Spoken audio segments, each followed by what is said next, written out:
Thanks for being here. Subscribe to Cheating Stories Best, so you don't miss new stories. Accidental or not. Today's story with a similar plot. Enjoy it! All our stories are created for entertainment purposes only. I'm Tammy, age 29, and for the last 2 years, I've been happily married to William, who is 31. We've crafted a life together that was both joyful and steady until a fateful day when everything took a drastic turn. I woke up to find that William had emptied the entire house and left, leaving me devastated and confused. Unable to comprehend why he would suddenly depart without any explanation. Our once joyful and secure life had transformed into a whirlwind of confusion and heartache. I embarked on a desperate quest for answers, hoping to find closure and understanding amid the chaos. William and I crossed paths at work 3 years ago. I was a new intern at the company where William held a managerial position.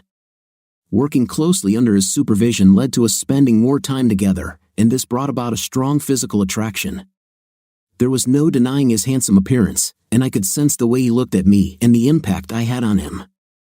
As time passed, we found ourselves collaborating on various projects, which allowed us to grow closer on a personal level. After dating for 8 months, we decided to tie the knot and begin our journey together. William received a lucrative offer from a rival company, doubling his current salary. He accepted the opportunity while I continued to work at my current job, anticipating a promotion. Everything seemed perfect, and our plans were falling into place. We decided to move into a larger house, fully aware that our combined income would make it affordable. We were enthusiastic about this new phase of our lives and the prospect of having more space for our future family.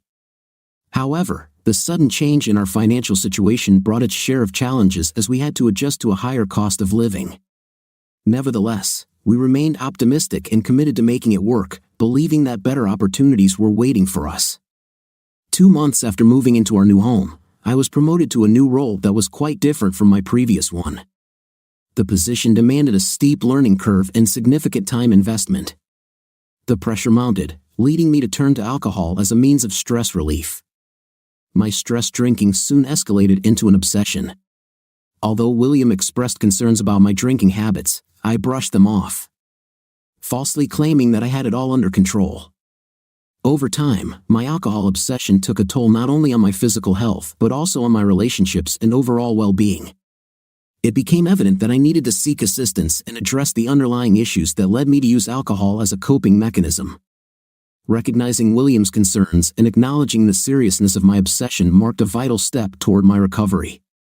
I took a leave of absence from work to overcome my alcohol obsession. During my work hiatus, I enrolled in a rehabilitation program that equipped me with the necessary tools and support to conquer my obsession through therapy and counseling.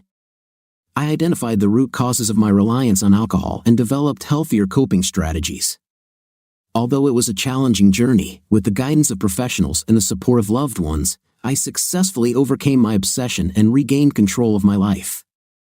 William proposed to me a year before our intended wedding date, and I gladly accepted. We got married, and even after witnessing my darkest times, he remained by my side. I realized he was a lifelong partner. As a married couple, we were enjoying the best moments of our lives. However, we were aware that both our wedding and my rehabilitation had put a dent in our financial progress. We discussed and agreed that I should return to work. I approached my company, who was willing to offer me the same position after a 6-month break. I resumed working. I was assigned to a new project led by Dave. Although William had expressed his dissatisfaction with Dave, describing him as a cunning and manipulative boss, I chose to form my own opinion. I believed in giving everyone a fair chance, as perhaps Dave's leadership style was different from what William had experienced. On the first day of our project introduction, I met Dave. Despite being in his mid-40s, he maintained excellent physical fitness and looked remarkably youthful. His strategic thinking and preparation for the project impressed me from day one. I could see that many women on the team were attracted to him. As time passed, it became evident that Dave's appeal extended beyond his physical appearance. He possessed a charismatic personality that naturally drew people toward him. This was reflected in his ability to motivate the team effortlessly and create a positive work environment. Despite initial distractions, I soon recognized that his presence was a valuable asset to our project. Dave's capacity to inspire the team and foster a harmonious atmosphere played a pivotal role in maintaining focus and productivity. His valuable contributions would help us efficiently manage our time and stay on schedule for the project. Work had become quite hectic lately. I had to put in extra hours after my regular shift to cover for a coworker who took maternity leave right in the middle of a crisis.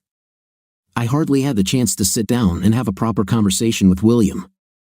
He sarcastically mentioned that at least I wasn't drowning myself in alcohol and was happy to see me busy with work. I chuckled at his sarcasm and assured him that I was committed to handling the workload professionally. Despite the chaos, I expressed my disappointment about not being able to spend quality time with him but promised to make it up once things settled down at the office. William told me that as long as I was aware of this, he was content to see me occupied.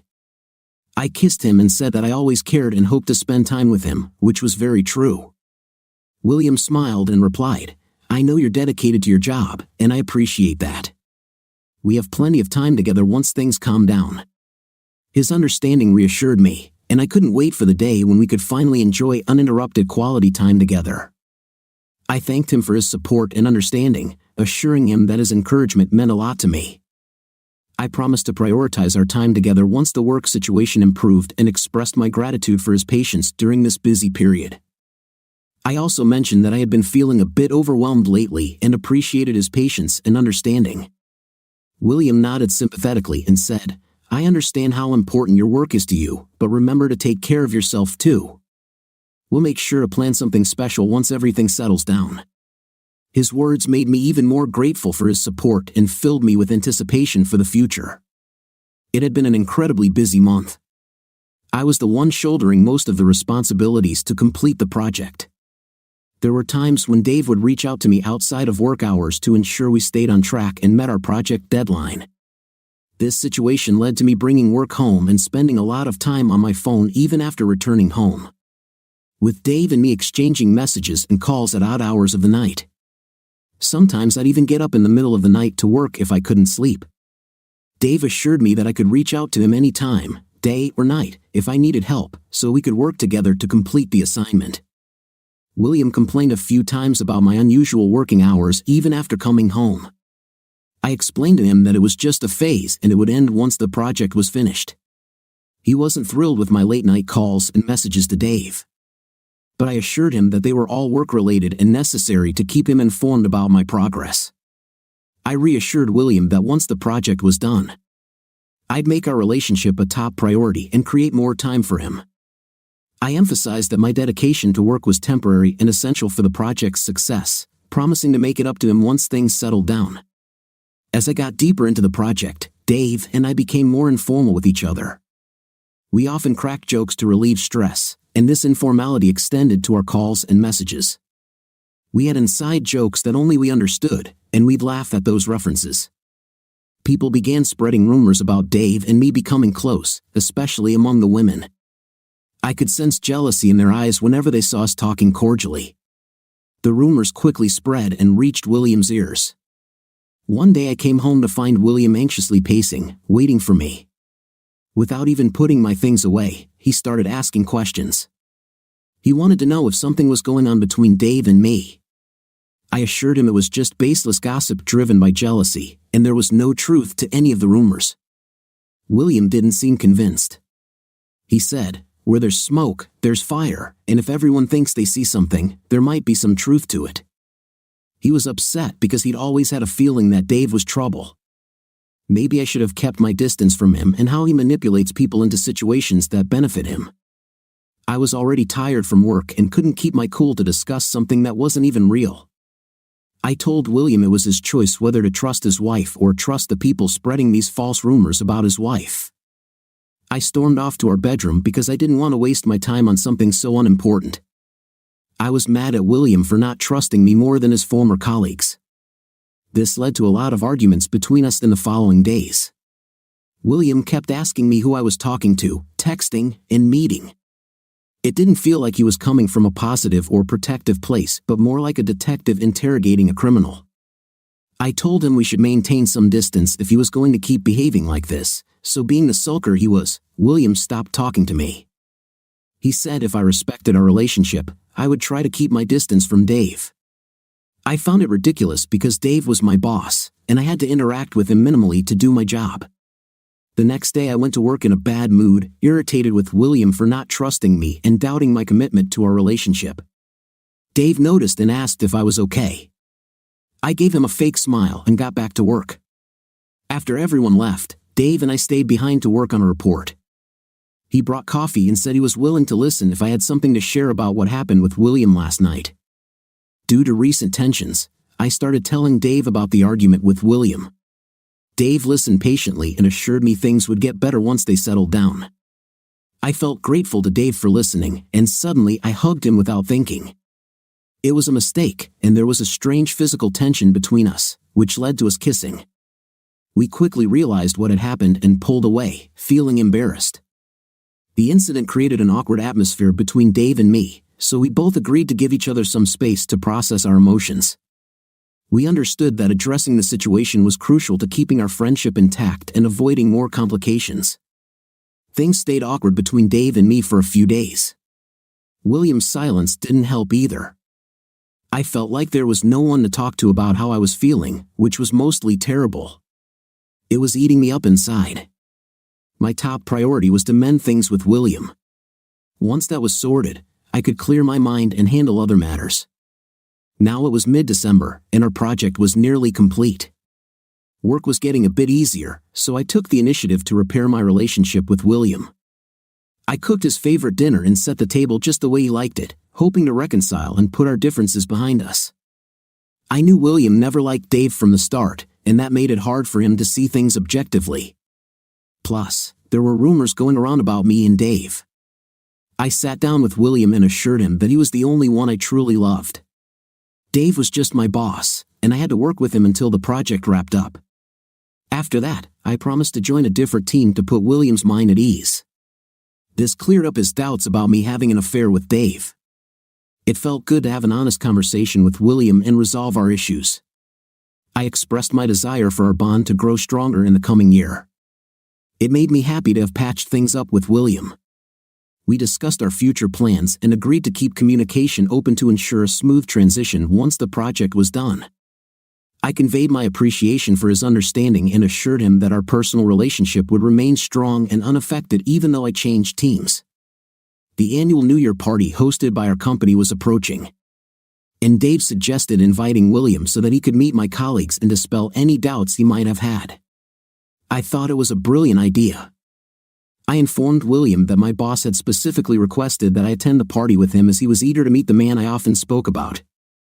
My intention was to dispel any suspicions he had about me having an affair at work. I wanted us to enjoy the evening together as we used to. William also had former colleagues and friends from work attending the party, providing us with an excellent opportunity to reconnect and reminisce about the past. I looked forward to introducing William to my boss and coworkers, confident that they would witness our happiness and put any rumors or doubts to rest. It was crucial to me to reaffirm the strength of our relationship and have a worry-free evening. Prior to the event, I made sure to communicate with William and reassure him that the rumors of an affair at work were baseless. My goal was to make him feel secure in our relationship so that he could enjoy the evening without unnecessary concerns. Additionally, I believed that introducing William to my boss and colleagues would further solidify our bond and highlight our happiness together. As the night progressed, the drinks began to flow, and I found myself tasting alcohol after a long break. It felt refreshing, and I was confident that I could control my alcohol intake without falling back into obsession. I was seated between Dave and William, with William keeping a watchful eye on the number of drinks I consumed. It was quite a downer. It was New Year's Eve, and I wanted to have a good time without any nagging in the background. I understand that he was trying to prevent me from relapsing into obsession, but in that moment, I was too intoxicated to think clearly.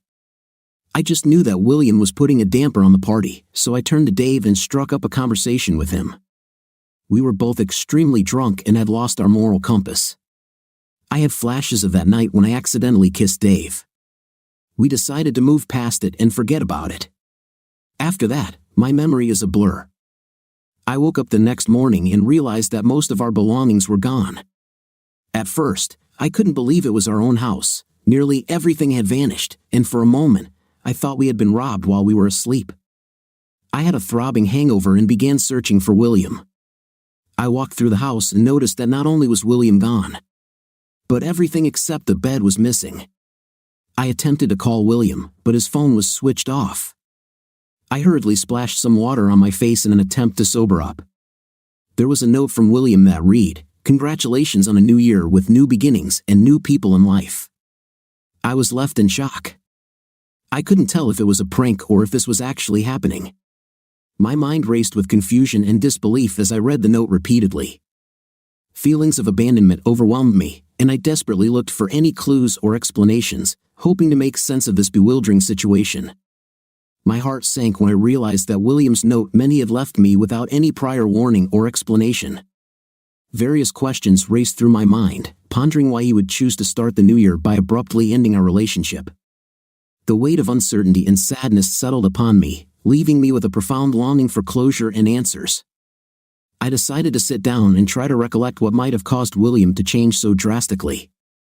I remembered that we had started drinking shots, engaging in a friendly competition with Dave to see who could outdrink the other. I recalled the events up to the 5th shot, but after that, my memory was blank. I debated whether I should contact Dave and ask him about the events of the previous night. Could he shed light on what had transpired and led to such a life-altering change overnight? Part of me considered the possibility that this might be an elaborate prank by William to ring in the new year in a dramatic fashion. I opted not to panic and decided to wait until evening to see how events unfolded before taking any action. Throughout the day, fragmented memories and blurry flashes began to resurface, but they were too disjointed to make sense of. I couldn't shake the feeling that something significant had happened, possibly related to William. However, I understood that jumping to conclusions without concrete evidence would only add unnecessary stress. I resolved to remain composed and patient, awaiting the evening when I could gather more information and devise a plan moving forward. While anxiously waiting for evening, I decided to distract myself by engaging in activities that might help clear my mind. I took a long walk in the park, hoping that the fresh air and tranquil surroundings would provide some much-needed clarity. Despite my best efforts, the fragments of memories continued to trouble me, leaving me feeling unsettled. Nevertheless, I reminded myself that taking impulsive actions without a clear grasp of the situation wouldn't be helpful, so I focused on maintaining my composure. In the evening, I called Dave and asked if we could meet for a brief conversation. I shared the location of a nearby cafe and suggested meeting in approximately 2 hours. Upon arriving at the cafe, I ordered a coffee to further sober up, hoping it might trigger any significant memories that could help me locate William. Dave entered and attempted to hug me, which struck me as rather odd. I responded with an awkward smile and took a seat across from him. Dave began by expressing his delight in the previous night's party and how it had been his most enjoyable formal gathering ever. He described it as a wild and unforgettable evening. He also inquired about the state of affairs between William and me, as William hadn't seemed too pleased by the end of the night. That was the moment of revelation I had been seeking.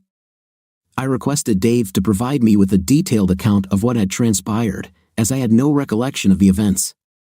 Dave hesitated momentarily and then proceeded to recount the events of the previous night in vivid detail.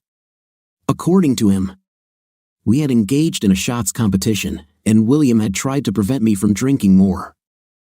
I had pushed him away, insisting that it was a night meant for enjoyment and celebration. I had a vague recollection of this, recalling my exclamation that the evening symbolized new beginnings as we bid farewell to the old year and embraced the promises of the new. Little did I know that this New Year's Eve would spiral into a night of chaos and heartbreak as the clock struck midnight and fireworks illuminated the sky. My boss and I raised our glasses in a toast.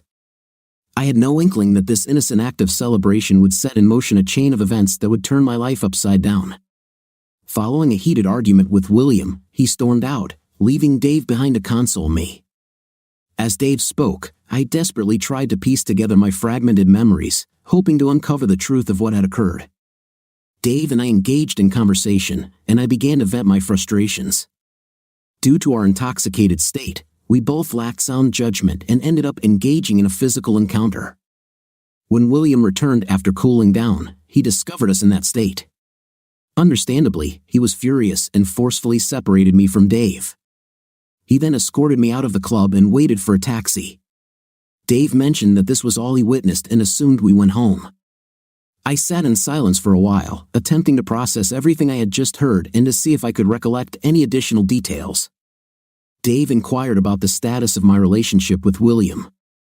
I lied, claiming it wasn't as bad as it seemed and that William had asked me to meet him to resolve our issues. Dave regarded me skeptically, sensing that I wasn't sharing the whole truth. He encouraged me to open up, assuring me of his support. Reluctantly, I decided to confide in Dave about the confusing and troubling situation with William, hoping that discussing my thoughts would bring some clarity to the chaos in my mind. As I poured out my feelings to Dave, he attentively listened, offering words of comfort and understanding. He reassured me that feeling overwhelmed was normal and seeking guidance was a sign of strength. Appreciative of his support, I started to feel a glimmer of hope that with Dave's assistance, I could navigate the complexities of my relationship with William. Reflecting on that pivotal night, I couldn't help but ponder how the boundaries between my personal and professional life had become so blurred. It all began innocently with a few drinks at a work-related New Year's Eve party, but it quickly spiraled out of control.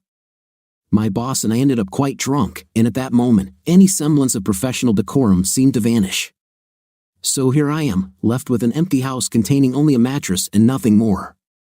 It's been 2 days, and there's been no sign of William or any information about his whereabouts. I'm writing this in the hopes of receiving advice from anyone who has been in a similar situation. What should I do now? Should I file a missing person report? Did William leave voluntarily to clear his mind and create some distance between us, or is there a more concerning issue at play? I'm feeling overwhelmed and uncertain about how to proceed. Any guidance or support would be greatly appreciated. Based on your input, it seems that William might have wanted some space to sort things out on his own. Therefore, I've decided to respect his wishes and give him the space he seems to need. It's now been 3 months since William disappeared without a trace. And I still have no idea where he is. I tried contacting his workplace, but they informed me that he's been working remotely and couldn't provide any information on his location. Frustration and desperation for answers have led me to reach out to our mutual friends, hoping they might have some insights into William's whereabouts. However, even they are in the dark and haven't heard from him in months. The mystery surrounding his abrupt disappearance continues to deepen, leaving me with a lingering sense of unease and countless unanswered questions. I've written numerous emails to William explaining my perspective and hoping he would read them. Unfortunately, he's blocked me on all other communication channels, making email my only remaining option. Additionally, handling the mortgage for the house on my own has become a challenging situation that I can't manage by myself. The bills, along with the few necessities I had to purchase since William took everything, have increased my expenses. Struggling to handle the growing financial strain, I considered seeking professional assistance or exploring alternative options to ease the financial pressure. In addition, the emotional weight of William's absence was overwhelming.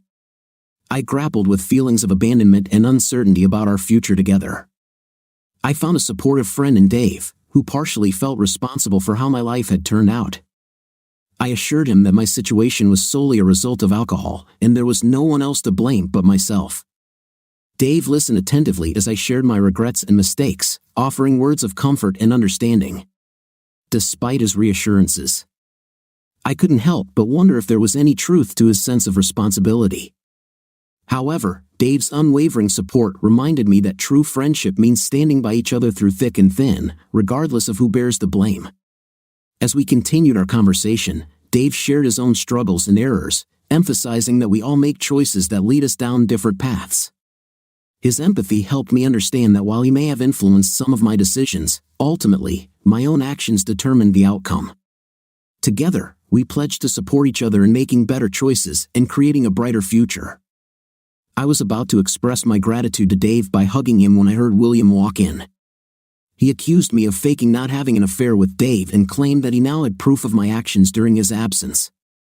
He mentioned reading the emails I had sent him, thinking he might have been mistaken about the affair. Despite our attempts to explain and make him listen, William became agitated and unwilling to hear us out. He informed us that he had been keeping an eye on us and had noticed Dave's frequent visits to the house. He even suggested that Dave might have a spare key to the house. This accusation angered me. I expressed my frustration, telling him that I was tired of being accused of something I hadn't done. I made it clear that if he continued in this manner, he could leave the house because I wouldn't keep proving my innocence to him. William chuckled at my reaction, mocking me for being a convincing actor, and then he departed. I collapsed on the floor, tears streaming down my face, shocked by the shallowness of William's character. 6 months had passed since my last argument with William. I had hoped that he would reflect on our situation and come back to me after I had vented my feelings. However, I was mistaken. His behavior had only worsened. He continued sending letters claiming to have knowledge of everything between Dave and me. I decided that the best response was to ignore him, believing that would be the most satisfying reaction to his attempts to provoke me. Over time, the frequency of his letters decreased, and I assumed he had finally understood my stance. One evening, I returned home from work late and sorted through the mail. I set a mysterious letter aside to check later. As I reviewed my bills, the handwriting on the letter was unmistakably William's. My curiosity got the better of me, and I quickly opened it. The letter began with "To my loving wife," and my heart raced with anticipation. With a hopeful smile, I tore the letter open, only to find divorce papers inside. My hands trembled as I read the contents, struggling to comprehend what I was witnessing. Shocked and speechless, a mix of emotions swirled within me, including anger, confusion, and sadness. I tried to make sense of what had gone wrong in our marriage and why William had chosen this path. The reality of the situation weighed heavily on me, and I knew that our lives were about to undergo a significant transformation. I searched the letter for an address, hoping to gain insight into William's whereabouts. Perhaps if we could sit down and have a conversation, things might take a different turn. Despite everything William has put me through, all I really wanted was to make an effort to save our marriage. I never intended for events to unfold like this, but the consequences of that New Year's Eve have made me acutely aware of how it has impacted my personal life. My life took a complete turn after one small incident of getting drunk and kissing my boss. I never expected William to react by becoming passive-aggressive and simply abandoning me without a word or seeking an explanation. Now I'm struggling to cope with the aftermath of that night, desperately trying to repair my marriage and understand why William reacted so drastically. It's disheartening to realize that one seemingly innocent mistake can unravel the trust we had built over the years.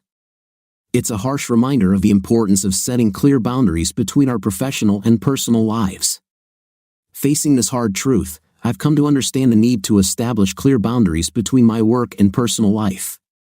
The mix of alcohol, work, and personal relationships had unexpected and devastating consequences. I've learned the hard way that blurring these boundaries can seriously affect my well-being and relationships. I'm determined to make changes and prioritize my well-being.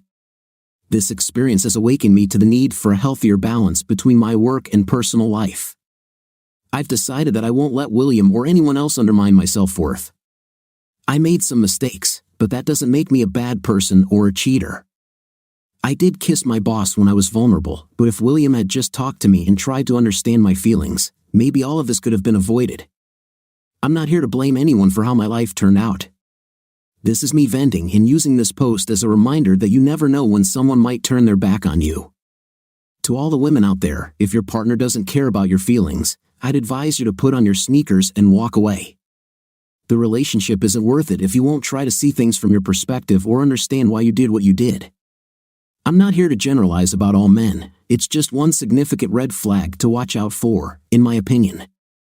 I'm still hopeful and positive about leading a happy and fulfilling life without depending on anyone else for my happiness. That's the lesson I'll take away from this roller coaster of a year. What do you think of our story today? The situation is controversial and the man should have talked and discussed his girlfriend's actions before doing anything about it. What's your opinion? Write in the comments. Until new videos.